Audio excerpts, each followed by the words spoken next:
En 1974, un événement historique se produit. Pour la toute première fois, une sélection d'Afrique subsaharienne participe à la Coupe du monde de football, après avoir décroché une deuxième Coupe d'Afrique des Nations. Ce succès des Léopards est le résultat direct des investissements massifs du président Mobutu Sese Seko, qui voit dans le sport un puissant outil de propagande depuis son accession au pouvoir. Cette Coupe du Monde représente alors une opportunité unique de montrer la grandeur du Zaïre sur la scène internationale.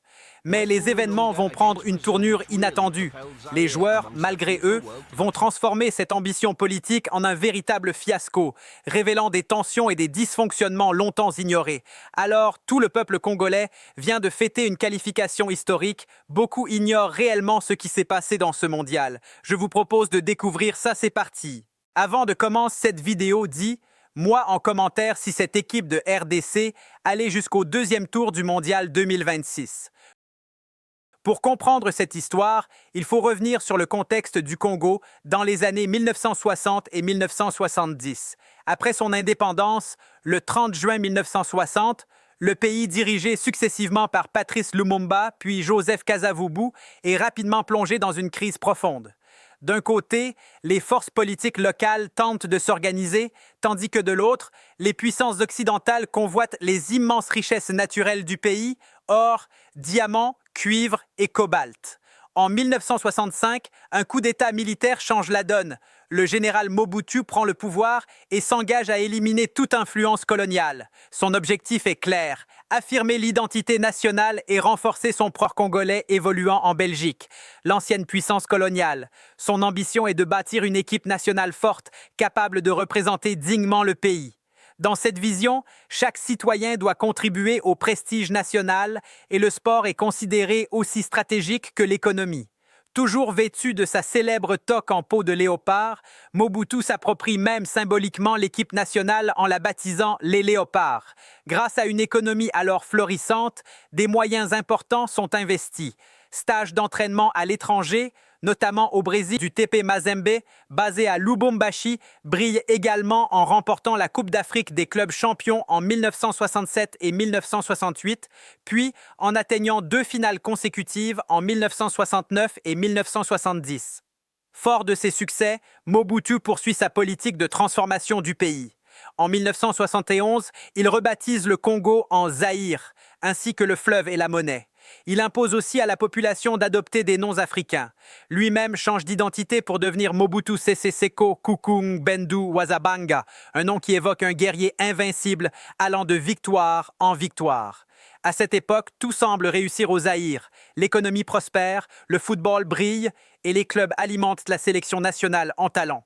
Lors de la CAN 1974, les Léopards atteignent les demi-finales où ils affrontent l'Égypte. Menés 2-0, ils réalisent une remontée spectaculaire pour finalement s'imposer 3-2. Parmi les figures marquantes de cette génération, on retrouve le gardien Kazadi Mouamba, le défenseur et ballon d'or africain 1973 Raymond Chimene-Bwanga, ou encore le milieu de terrain Mavuba Mafuila. Oui, il s'agit bien du père de Rio Mavuba et surtout de l'attaquant vedette Pierre Ndaye Moulamba, véritable machine à marquer. Grâce à eux, le Zaïre se hisse une nouvelle fois jusqu'en finale de la Coupe d'Afrique des Nations. Lors de ce match décisif, les Léopards sont accrochés par la Zambie à l'issue du temps réglementaire et des prolongations. Une situation exceptionnelle se produit alors. Pour la première et unique fois de l'histoire de la CAN, la finale doit être rejouée quelques jours plus tard. Cette fois-ci, Moulamba fait parler son talent et permet au Zaïre de s'imposer 2-0, offrant ainsi au pays son deuxième sacre continental en 1974, au terme d'un scénario totalement inédit. À cette époque, le football zaïrois est à son apogée. Cette réussite s'inscrit aussi dans une stratégie politique bien orchestrée par Mobutu Sese Seko, qui utilise le sport comme vitrine du pays. Toujours en 1974, il marque les esprits en organisant à Kinshasa un combat de boxe historique, le célèbre The Rumble in the Jungle, opposant George Foreman à Muhammad Ali. Mais revenons au football. Cette même année, le Zaïre participe pour la première fois à une Coupe du Monde. À l'époque, une seule place est attribuée à tout le continent africain, ce qui renforce l'importance de cette qualification. Les Léopards portent les espoirs de toute l'Afrique. Le tirage au sort ne leur est cependant pas favorable. Ils se retrouvent dans un groupe relevé, notamment avec le Brésil, champion du monde en titre. De plus, l'équipe zaïroise est composée en grande partie de joueurs amateurs, ce qui creuse encore l'écart face à des sélections professionnelles. Malgré cela, leur premier match contre l'Écosse, emmené par Kenny Dalglish, reste honorable.